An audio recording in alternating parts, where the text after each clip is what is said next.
Olá! Seja muito bem-vindo à nossa live. Musiquinha pra gente começar. Pra gente aguardar aí a galera chegando. Seja muito bem-vindo. Vai chegando. Já vou deixar aqui o tema de hoje.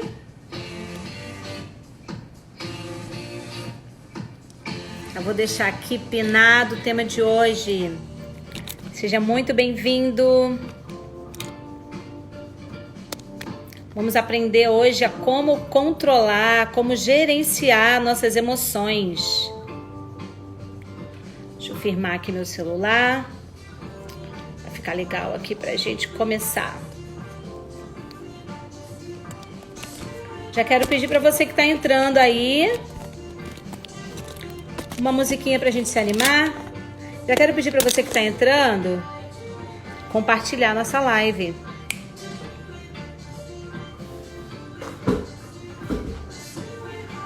Deixa eu me distanciar um pouquinho aqui pra ficar melhor pra vocês me verem.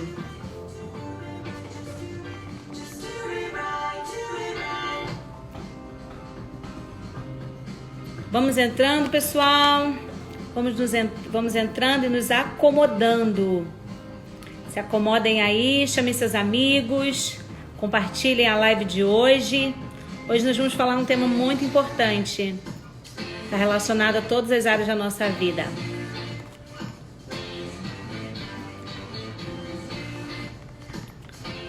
Então vamos lá, vamos começar? Vamos diminuir a música aqui. E vamos começar a live de hoje. Hoje nós vamos falar sobre aprendendo a controlar as emoções. Como aprender a controlar as emoções? Será possível controlar as emoções?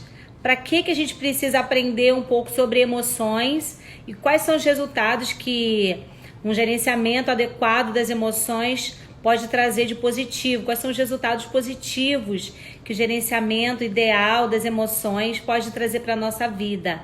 Quero dar boas-vindas à Adriana, à Bruna, à Elinha, Sena que está entrando aqui. Sejam muito bem-vindos. Eu já queria pedir a ajuda de vocês, já que vocês entraram. Queria que vocês pegassem aqui esse aviãozinho, encaminhem essa live para o máximo de pessoas que você puder. Assim você vai estar ajudando uma pessoa a poder melhorar a sua inteligência emocional, não é? Melhorar, entender um pouco sobre o que é inteligência emocional e aí saber, aprender a como gerenciar as emoções, utilizando as emoções ao seu favor. Estamos aí começando agora essa live. Então, o que são emoções, né? As emoções, elas são sensações físicas, não é? São sensações físicas ou emocionais, que elas são provocadas por algum estímulo externo ou algum pensamento, né? Então, assim, pode ser provocado por um acontecimento externo, essa sensação. A gente está falando aqui de sensações, de emoções que podem estar sendo alteradas por conta de um pensamento ou de algum evento externo, não é? Então, esses sentimentos, essas emoções, então a gente vai entender que elas podem sim ser gerenciadas, elas podem sim ser controladas. Quando eu falo controlar, eu não falo simplesmente você conseguir dominar as emoções, mas eu falo para você conseguir, propriamente dito, gerenciar, manusear essas emoções a fim de que você possa realmente ter aí êxito na gestão das suas emoções, né? E vivenciar essas emoções é muito pessoal. Cada emoção, ela é entendida de forma muito pessoal e muito particular, muito exclusiva. Cada pessoa vai sentir, vai entender, né? Vai dar um significado para as emoções de forma muito particular e de forma muito diferente.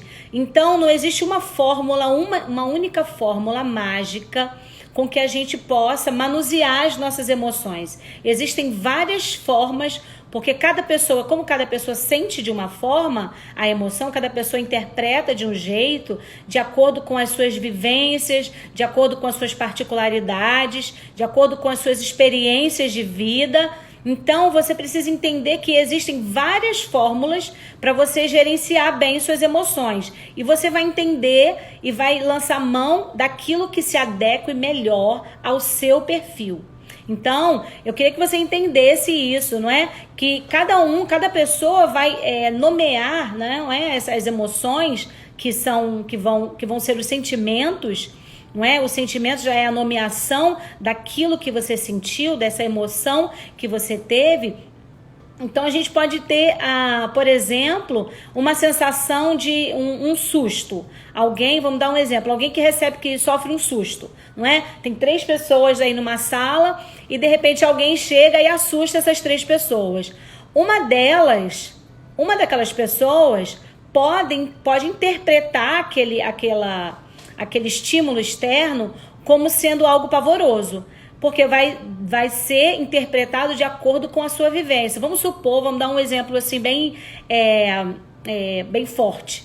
Vamos supor que alguém na família dela, uma tia que estava grávida e de repente um dia sofreu um susto e aí por isso perdeu o bebê. Então aquela imagem mental, aquela interpretação daquela emoção, a interpretação que é o sentimento, é a interpretação dessa emoção. Então para ela, essa interpretação daquele evento susto é uma coisa negativa. E de repente, depois daquele susto, aquela pessoa começa a chorar, começa a se sentir mal. E uma segunda pessoa que está na sala pode, de repente, receber um susto e começar a sorrir. A rir, ter crises de riso.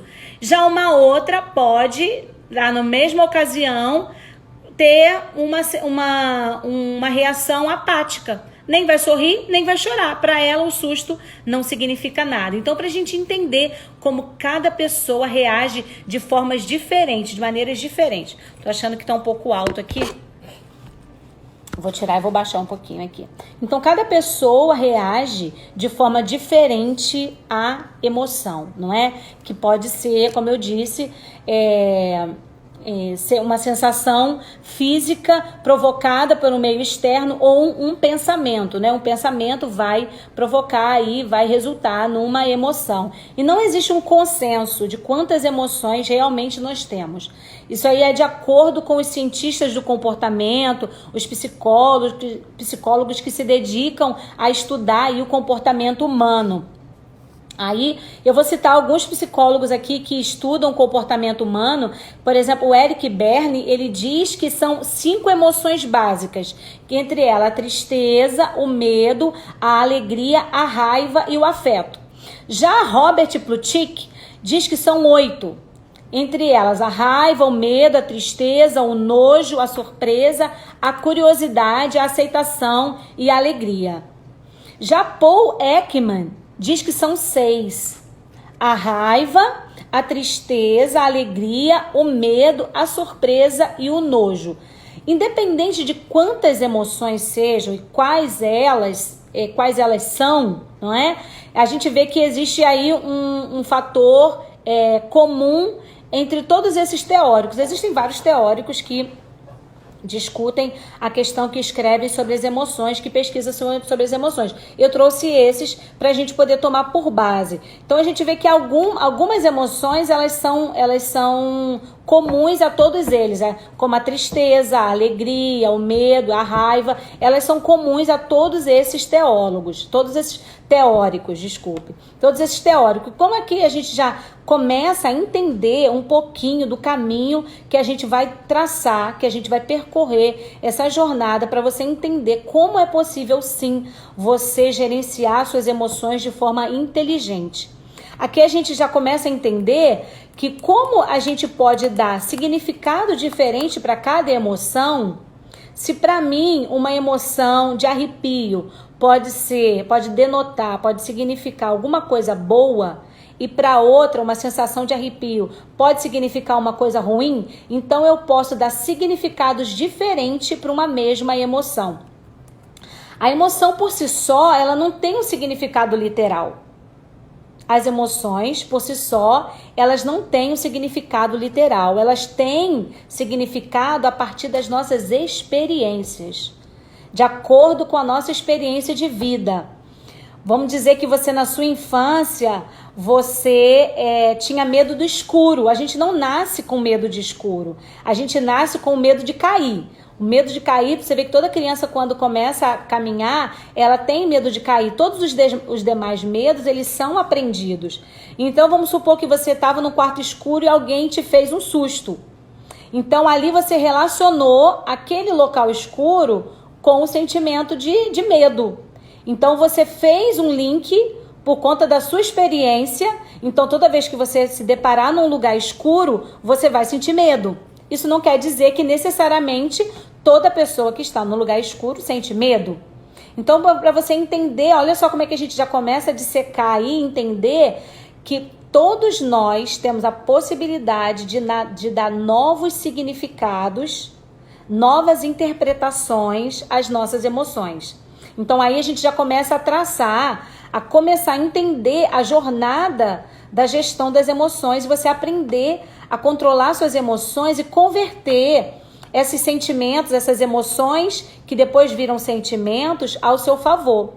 E é isso que eu vou dizer hoje para você. Como que você pode converter as emoções que elas, no seu caso, elas são entendidas, são interpretadas como sendo negativas, como converter essas emoções em interpretações positivas, ressignificando cada uma delas. E como você vai fazer? Eu vou te dar 5 passos práticos para que você possa entender como que você vai fazer. A partir daí, de hoje, você já pode pegar papel e caneta e anotar, né, esses passos práticos que eu vou te dar. Tudo que a gente está falando aqui hoje, gente, são coisas que eu estudo sobre a neurociência, a neurolinguística, as ciências humanas, as psicologias. Então, as neurociências já têm estudado e têm comprovado a questão de como você manusear e de como você gerenciar de maneira positiva e inteligente. Então, se isso quer dizer que a gente interpreta as emoções da forma como a gente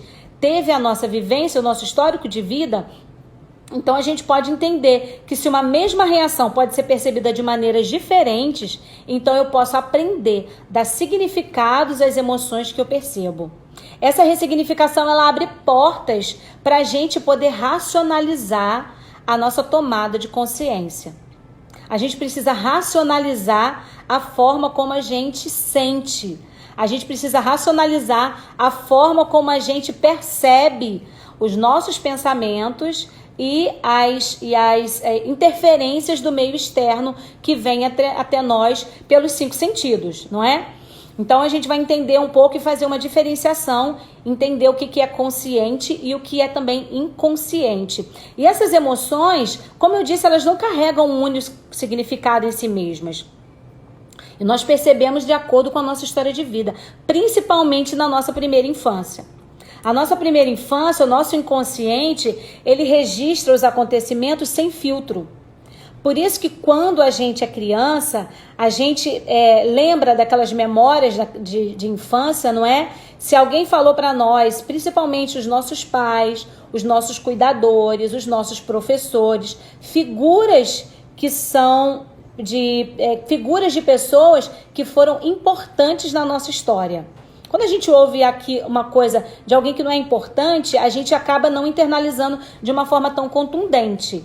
Mas quando a gente ouve determinadas frases, você não pode, você é burro, você não vai conseguir, isso acaba sendo internalizado de uma forma muito forte. Porque quando a gente é criança, na nossa primeira infância, a gente não tem o filtro do consciente que a gente vai desenvolver um pouco mais à frente, já na fase de transição, saindo da primeira infância para infância e depois, consequentemente, a adolescência. A gente não tem esse filtro, então esse filtro é importante, que esse filtro é o filtro do consciente, não é? Isso tudo fica guardado, todas essas informações ficam guardadas no inconsciente. E cerca de 95% a 96% é a nossa memória inconsciente. Somente de 4% a 5% nós temos de memória de mente consciente. Olha só como o nosso inconsciente é muito importante não é? Como o nosso inconsciente, como é importante a gente entender, estudar, buscar saber, conhecer onde estão armazenadas todas as nossas memórias. Eu costumo dizer que o consciente planeja, mas é o inconsciente que dá permissão. É o consciente planeja, sabe? Eu não sei se vocês já podem me dizer se alguns de vocês já se pegaram dessa forma. Planeja a sua semana, planeja a sua vida, planeja o seu mês, planeja o seu ano, planeja fazer algo e aí quando você vê, passa aquela etapa aquela data que você planejou fazer, executar e você não consegue. Porque, na verdade, inconscientemente, você não recebeu permissão. O seu inconsciente não te deu permissão para executar. Então, você fica preso. Por isso que a gente tem que entender como são os nossos processos inconscientes, tá? Gente, se vocês quiserem ir deixando perguntas aí, fiquem à vontade que no final eu vou responder todas as perguntas. Então, na nossa primeira infância, o nosso inconsciente registra tudo, sem filtro. Nós não temos aquele senso crítico que fica na parte consciente do nosso cérebro. Por isso que a grande maioria das pessoas carregam traumas de infância, carregam verdades que foram faladas, verdades entre aspas, tá? Mensagens que foram incutidas na nossa mente, não é? A gente pode fazer uma outra live aqui falando sobre crenças limitantes. Essas crenças limitantes que falam assim, não coloque a mão onde seu pé não alcance, isso não é para você, se contente com o que você já tem, você não pode ter tudo na vida. Então, todas essas mensagens, elas vão ficando imprintadas, elas vão ficando gravadas no nosso inconsciente. E mesmo que isso, na fase adulta, não esteja na nossa lembrança, na nossa memória consciente, né, no nosso radar, vamos falar assim, isso continua sendo uma verdade na nossa vida e continua fazendo efeito. Então, por isso que é importante a gente entender. E aí, acaba que essa história que nos foi contada na nossa infância, acaba por ser uma profecia autorrealizável na nossa fase adulta. Aquilo que você ouve na sua infância e você ouviu e foi falado repetidamente para você, não, você não é capaz, isso você não pode, não coloque sua mão de seu pé no alcance, você é burro, você nunca vai ser nada na vida, tudo isso vai ficando armazenado, vai ficando gravado no seu inconsciente. Então isso está relacionado, tudo isso que eu estou falando, está relacionado ao nosso sistema de crenças e de valores, que são essas verdades individuais, essas frases mentais que nos dão esse poder e equilíbrio. Quando você está equilibrado com as verdades emocionais que você escutou na sua infância, você consegue desenvolver a inteligência emocional. Mas quando isso está desequilibrado, você acaba por não desenvolver a inteligência emocional. E tudo que nos acontece é resultado dos pensamentos gerados através do nosso sistema de crenças e valores. Tudo. Tudo que nos acontece é gerado pela permissão do nosso sistema de crenças e valores. A gente pode perceber um hipocondríaco. O hipocondríaco, ele tem um distúrbio psiquiátrico. Aí a gente vai entender que essa pessoa, na verdade, ela não tem uma doença. O hipocondríaco, ele imagina que ele precisa de um médico, ele imagina que ele tem uma doença e que ele precisa ser atendido por um médico. Mas, na verdade, a doença só está no pensamento, na imaginação. Mas ele começa a convergir para o corpo e ele começa a sentir, vamos supor, que ele acha que ele tem um problema cardíaco.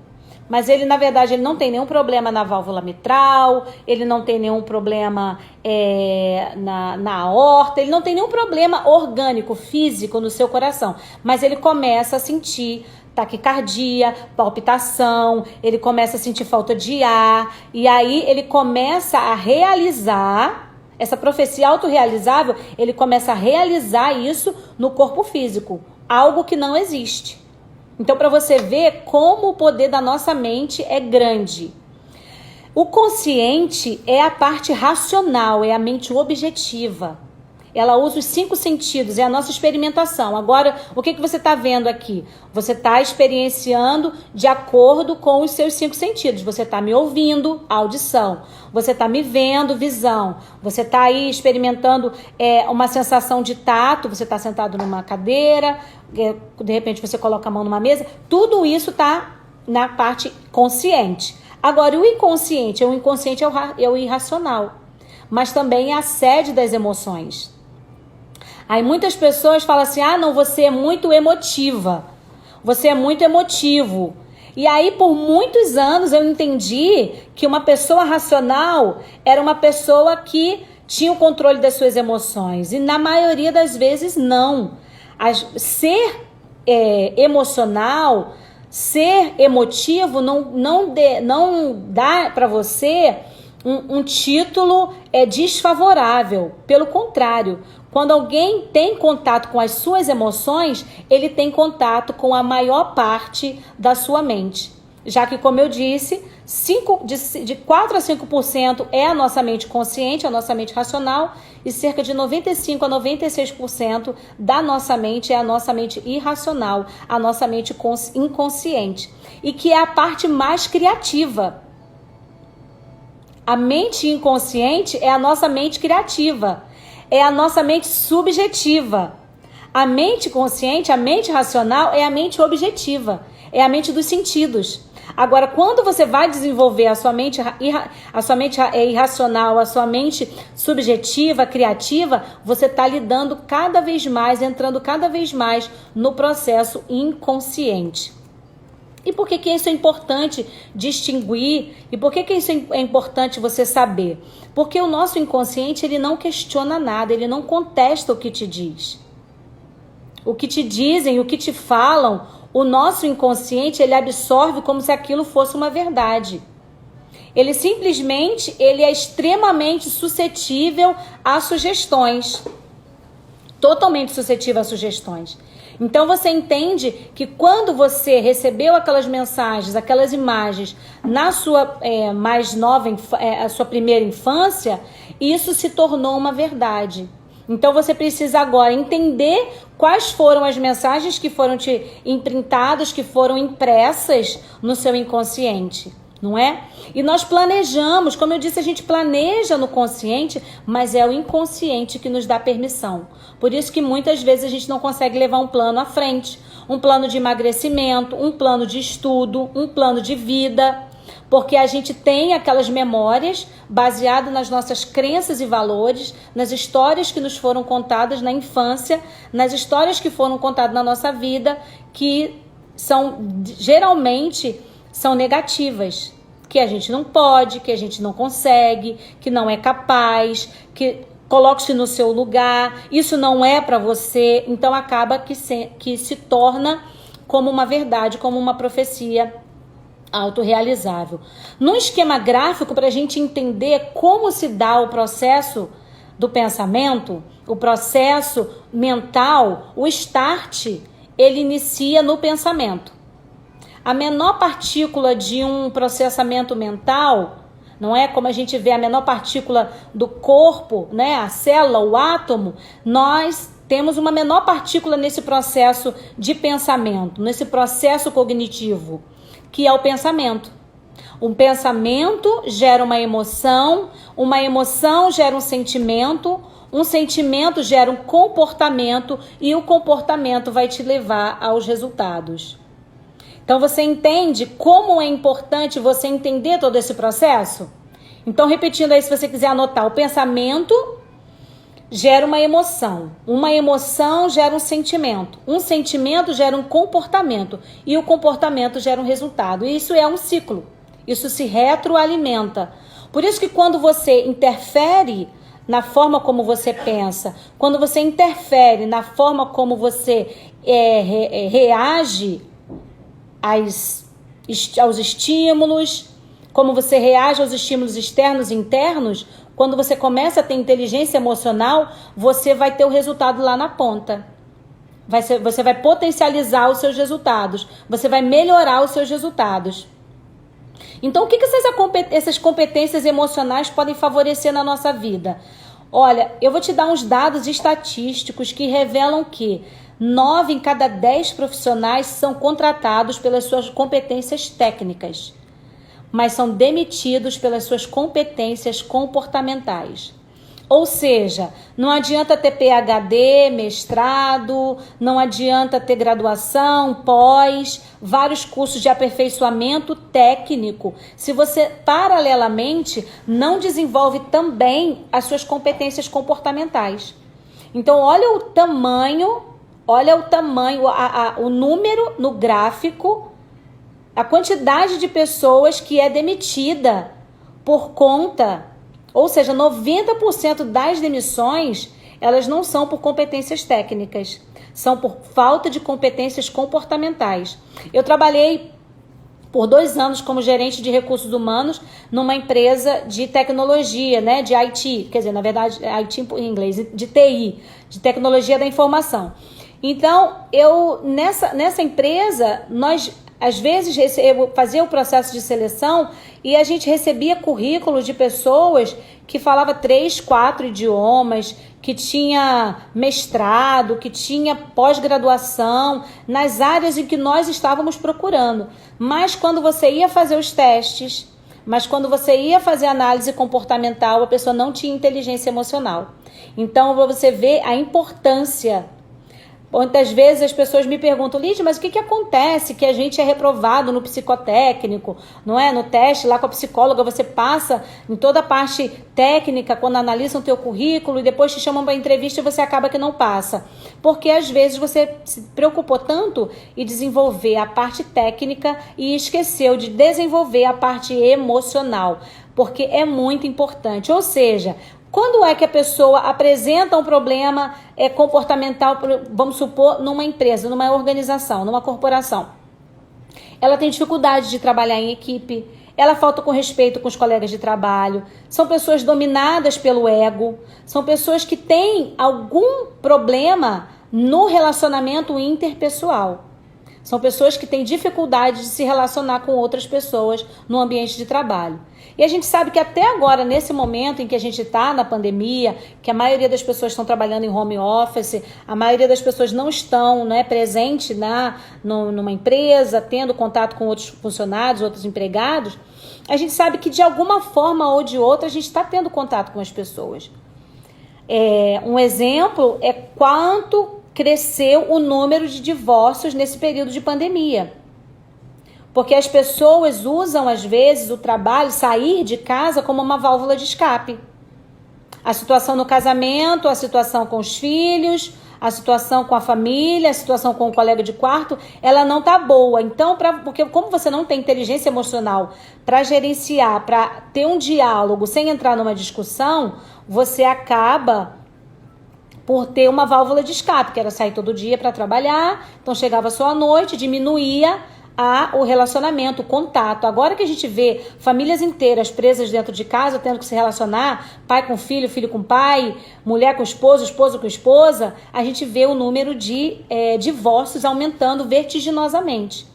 Porque as pessoas não têm inteligência emocional. Então, a importância da gente ter, sim, desenvolver, sim, essas habilidades comportamentais. Então, esse dado estatístico diz respeito às organizações, mas também, como eu dei um exemplo, vai também dizer respeito à sua família, a como que você se relaciona com a sua família. Então, quantas pessoas, me diz aí, quanto você não já, se você não quiser escrever no chat, tudo bem, mas responde para você mesmo, quantas coisas você não já perdeu, quantas oportunidades você não já perdeu por não ter as competências emocionais certas, por não ter as competências emocionais adequadas para sustentar, para manter. Porque da mesma forma que a gente arruma um emprego, que 90% das pessoas que são demitidas são por falta de competência comportamental, imagine quantos casamentos, quanto namoro, quantas amizades não são perdidas, não são rompidas por falta de competências emocionais, comportamentais. Não precisa responder para mim. Responde aí para você e analisa, não é? Quantas pessoas não perderam muitas coisas importantes na vida por conta de não conseguir controlar o seu temperamento. A gente falando sobre temperamento, a gente sabe que o temperamento é uma mistura, né, da nossa genética, né, do pai, da mãe. Não existe como a gente modificar o temperamento, mas existe como você utilizar o seu temperamento para potencializar as suas qualidades. Por exemplo, se você é analítico, uma pessoa analítica vai dar um ótimo profissional na área de contabilidade, porque tem paciência para lidar com números. Vai dar um ótimo profissional que tenha que lidar com detalhes, um artista plástico, um pintor.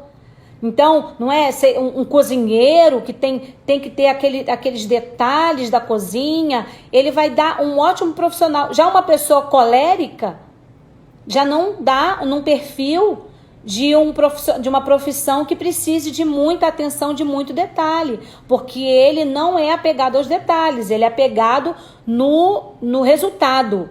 Ele não se foca nos detalhes, ele foca no resultado. Então, você não consegue modificar o seu temperamento, mas você consegue extrair do seu temperamento e gerenciar o seu temperamento da melhor forma para você conseguir alavancar os seus resultados.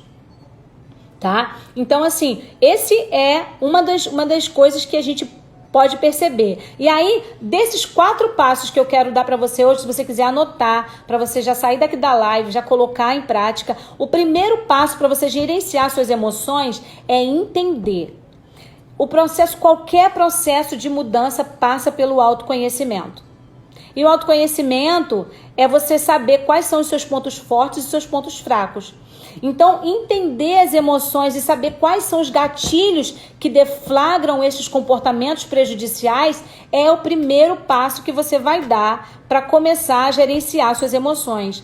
Entender o estado emocional e saber quais são os recursos emocionais que ele carrega é extremamente importante.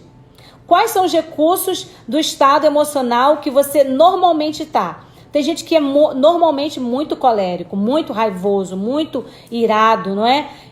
Então, assim, nesse estado emocional, o que ele traz? Que capacidade que ele traz? Não existe emoção boa ou ruim. Existe a forma como você maneja e você centraliza a energia que essa emoção te dá. Então, como eu disse, cada emoção traz consigo uma capacidade para te ajudar. Se você souber identificar e usar de maneira correta, a raiva, por exemplo, ela te dá mais energia e mais força. A raiva, quando você está com raiva, alguém com raiva tem muito mais energia. Quando a gente está num estado de raiva, a gente tem muito mais energia e mais força para executar uma tarefa. Então, quando você está nesse estado de raiva, né? Qual é que capacidade esse estado de raiva traz consigo? Você precisa entender. Então, quando você acessa esse estado, você precisa saber canalizar essa energia para converter essa energia a seu favor. Você precisa canalizar essa energia. Então, quando você entende, quando você tem o conhecimento, você canaliza a energia a seu favor. Vamos supor que você está numa academia malhando e aí você está com raiva, que você está com aqueles depósitos de gordura que você não quer no seu corpo. E aí você usa aquela raiva para levantar aquele peso que você estava com dificuldade de levantar. Então você canalizou. Ou quando falam para você assim, você conseguiu essa vaga de emprego, vamos supor, isso não é para você, você não consegue. Então você vai usar aquela raiva para canalizar a sua energia para estudar mais, para ir atrás daquele sonho e realmente realizar e conquistar. Então você está vendo que não existe emoção boa ou ruim? Existe a forma como você encara essa emoção e a forma como você utiliza e canaliza a capacidade que essa emoção te traz. Esse é o passo 1. O segundo passo é você entender como agir para modificar esses comportamentos. Da mesma forma que as emoções, elas refletem o comportamento, o contrário também é verdade. Da forma como você sente, você altera o comportamento. Mas o seu comportamento também pode alterar a sua emoção. Mas como? Se você for perceber agora, quando você está triste, ninguém que está triste vai ficar sorrindo, não. Quando você está triste ou quando a pessoa está deprimida, ela tem um movimento de cair os ombros, decair o semblante, ela não sorri, a respiração fica curta e rasa. Agora você vai entender. Agora vamos fazer uma diferenciação. Quando você está triste, você encurva os ombros, você tem uma respiração rasa e curta, você decai o seu semblante. Agora, o contrário também é verdade. Então, quando você muda o seu comportamento, muda o seu estado fisiológico, quando você faz o caminho inverso, você também colhe fruto. Então, quer dizer, olha só, vamos experimentar agora, eu não sei como é que você está aí, mas muda seu estado fisiológico, muda seu estado corporal.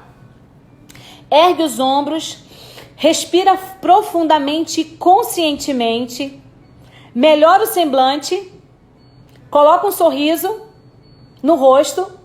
Automaticamente o seu cérebro é muito inteligente, é uma máquina fantástica. Ele vai ver que o seu estado físico não condiz com a tristeza. Então ele vai procurar qual estado emocional mais condiz com essa sua postura ereta, a respiração profunda, não é mais uma respiração rasa e fraca, é uma respiração forte e profunda, consciente, e o sorriso no rosto. Ele vai procurar qual é a emoção correspondente a esse estado físico. E ele vai alterar o seu estado emocional. Então, da mesma forma que o seu estado emocional altera o seu estado físico, o seu estado físico também altera o seu estado emocional. Então, o segundo passo é agir para modificar o seu comportamento. Nós não estamos fadados a morrer com os mesmos sentimentos, os mesmos significados que a gente dá para as nossas emoções. Os cientistas das neurociências, das psicologias já comprovaram isso, que nós podemos alterar a forma como a gente entende, como a gente interpreta um evento. Então, o seu padrão fisiológico pode alterar o seu estado mental. Então, esse é o passo 2. Ok? Passo 3, exercitar a resiliência. Não sei se você sabe, mas a resiliência é a capacidade que um elemento tem de voltar ao seu estado original depois que ele sofre uma interferência externa. Deixa eu tomar uma água só para a gente continuar. Mas a resiliência é a capacidade que um organismo, um elemento tem de voltar ao seu estado original. Fiquei com bigode. Mas a resiliência é a capacidade que um organismo ou um indivíduo tem de voltar ao seu estado original após sofrer uma pressão externa. Vamos dar o exemplo de uma mola. Uma mola, você pode pegar uma mola e você pode pressionar essa mola até o limite que ela pode ficar unida nos seus elos, uma parte à outra. E depois, quando você soltar essa mola vai voltar ao seu estado original. Assim, a gente pode fazer uma ilustração, a gente pode ilustrar a resiliência. E o terceiro passo é você exercitar a resiliência. Quanto menor a resiliência, menor é a sua inteligência emocional. Quanto menor é o tempo que você volta ao seu estado inicial, maior é a sua resiliência, maior é a sua inteligência emocional. Vamos dar um exemplo. Um exemplo, né, é alguém que leva uma fechada no trânsito logo pela manhã. E aí vai esbravejar, vai xingar, vai ficar com raiva daquela pessoa que te xingou, te deu uma fechada. Quanto tempo mais depois daquele evento você vai permanecer falando sobre aquilo ou sentindo a emoção causada por aquele evento? Quanto tempo? Meia hora, 20 minutos, 1 hora, a manhã inteira, o dia inteiro? Você vai ficar lembrando, rememorando e se emocionando por conta daquilo? Aí vai mostrar o seu estado de resiliência e de inteligência emocional. Porque você não consegue voltar ao seu estado inicial de relaxamento, de tranquilidade, que era o seu estado original, quando você estava indo para o seu trabalho, aí dirigindo seu carro. Então, para você entender, e uma das coisas que ativa, trabalha esse músculo da resiliência, são os exercícios físicos. O cientista John Hattie, da Universidade de Harvard, ele pesquisou e ele comprovou que existe uma relação, uma correlação entre os exercícios físicos e a melhora no nosso estado emocional, nosso estado mental. Então, olha como é importante a questão do exercício físico. Aí eu te falo que o exercício físico, ele é importante para você trabalhar a resiliência. Quando você pratica corrida ou musculação, alguma atividade física, a gente acaba por trabalhar a resiliência. Porque você coloca uma meta. Ah, não, eu quero malhar meia hora hoje. Vou malhar meia hora. O nosso corpo, ele trabalha para que a gente fique naquele estado emocional, estado físico, fisiológico estável. Ele não quer que você gaste energia. Se você lembrar de como era quando você aprendeu a dirigir, você vai ver que a gente ficava olhando para os pedais, olhando para a marcha, para poder dar uma ré, era um sufoco, você tinha que concentrar para dar ré. Hoje em dia, você dirige, fala no telefone, mexe no rádio, verifica alguma coisa na bolsa, sem precisar, porque já entrou no automático. Então, o nosso cérebro faz de tudo para que as coisas entrem no automático, para ele gastar menos energia.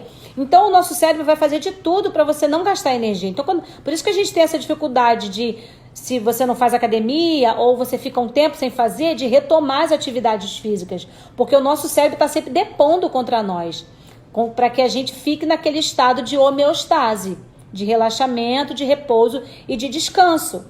Agora, quando você ativa para poder fazer aquilo que você não conseguia fazer, você trabalha a sua resiliência, você trabalha o seu estado mental de inteligência emocional. Então, praticar exercícios físicos é uma maneira, é um passo que você pode fazer para poder colher frutos aí na sua caminhada, nessa jornada do desenvolvimento de inteligência emocional.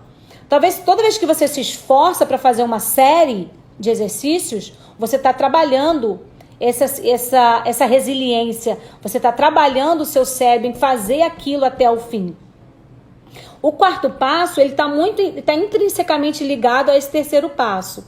O quarto passo é você saber que tem que fazer o que precisa ser feito, independente de você gostar ou não. Eu não sei porque muitas pessoas têm um pensamento mágico, infantil, de querer fazer somente aquilo que elas gostam. Só que, infelizmente, se você quer ter sucesso, se você quer colher frutos, né, resultados positivos, resultados excelentes, mesmo que você trabalhe com aquilo que você ame, você trabalha com aquilo que você ama e gosta. Mas vão existir coisas que você trabalha que você não gosta e você vai precisar fazer. Então, esse quarto passo está intrinsecamente ligado à resiliência, porque a gente trabalha o nosso cérebro para fazer mesmo aquilo que ele não quer fazer. Então, esse quarto passo é importantíssimo. A gente poder entender, imprintar, estabelecer esse hábito de fazer, de pegar algo e de levar até o fim, mesmo você não querendo, mesmo você não gostando. É importante, porque isso traz disciplina. E toda vez que você desiste, que você deixa para lá, você manda uma mensagem para o seu cérebro que a cada obstáculo ele pode desistir. Você manda uma mensagem para o seu cérebro que a cada empecilho, que a cada impedimento, não tem importância ele desistir. Agora, quando você continua, você manda uma mensagem para o seu cérebro que os obstáculos, eles são simplesmente uma etapa para você transpor. O nosso cérebro, ele não sabe distinguir o que é real do que é imaginário. Um exemplo é quando você sonha, quando você tem um pesadelo, você acorda ofegante, você acorda apavorado, com medo, como se você tivesse realmente deparado com um perigo real e iminente. sendo que não era só um sonho. Mas você acorda suado, com taquicardia, apavorado. Então, para você entender que o nosso cérebro, ele não sabe diferenciar o que é real do que é imaginário. Então, quando você manda uma mensagem para o seu cérebro, ele estabelece aquilo como uma verdade. Por isso que é importante a gente levar até o fim, não é? A gente vê que 90% das pessoas, elas não estão alinhadas ao seu propósito de vida. 90% das pessoas não estão alinhadas ao seu propósito de vida. Por que eu falo isso? São números. A estatística diz que 90% das pessoas estão insatisfeitas com aquilo que elas fazem. Porque elas fizeram uma escolha não baseada nos seus valores. Uma escolha não baseada nas suas crenças. Elas fizeram uma escolha baseada no fator externo. Então, às vezes, você não pode levar um evento até o fim, uma tarefa até o fim, porque aquilo não está alinhado com você. Mas, se você acompanhar aí nossos vídeos, aí as nossas aulas, você vai ver como é que a gente tem falado sobre isso, até para você fazer esse realinhamento de vida, essa renovação de vida. Se você quer descobrir, semana que vem eu vou estar falando sobre como descobrir propósito de vida, então você fica com a gente, acompanha aí, porque a gente tem conteúdo para falar sobre como descobrir o seu propósito de vida, a sua identidade e como alinhar aí os seus valores. Então, eu queria deixar aqui em aberto, se alguém quiser fazer alguma pergunta, e aí eu queria que você depois me dissesse, se você quiser marcar, depois quando você fizer esses passos aí, e saber quais são os resultados que você está colhendo pelo fato de estar mudando a sua visão, de estar realinhando a sua vida para ter e agir com inteligência emocional e aprender a controlar suas emoções. Então deixa o seu curtir aí para mim, deixa seu comentário e amanhã às 7 horas da noite, horário de Brasília, a gente se encontra novamente. Amanhã nós vamos falar sobre reprograme as suas crenças. Vamos falar sobre reprogramação de crenças.